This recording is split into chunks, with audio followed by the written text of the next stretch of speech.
அதான் பாப்பா, நான் நிறைய படத்துல பாத்திருக்கேன். ஒரு நல்லவனை கொல்றதுக்காக ஒரு கெட்டவன் பாம்பு வைப்பான். அதுல அந்த நல்லவன் தப்பிச்சாலும் தப்பிச்சிருவான். ஆனா உன்ன மாதிரி என்ன மாதிரி நம்மள மாதிரி பாதிக்கப்படுறவங்களால தப்பிக்கவே முடியாது. இதையே அவங்க யோசிக்கவே மாட்டாங்க.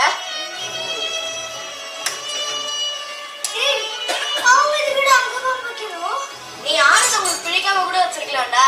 ஏன் உனக்காக கூட வச்சிருக்கலாம்டா. ஒரு டவுட் தான்டா. அப்பா, ஒருவேளை அவன் சொன்ன மாதிரி அந்த பாவை எனக்காக வச்சிருந்தாங்கன்னா ரொம்ப சாரி பாப்பா. என்னால தானே நீ இங்க இருக்க. ரொம்ப சாரி பாப்பா. இட்ஸ் ஓகே அண்ணா. இந்த குண்டு வெடிப்புக்கு காரணம் மதம் ரீதியாக இருக்கலாம், அரசியல் ரீதியாக இருக்கலாம், தனிப்பட்ட தாக்குதலாக இருக்கலாம், எது வேண்டுமானாலும் இருக்கலாம். ஆனால் இறுதியில் வெல்வது மனிதநேயம் மட்டுமே.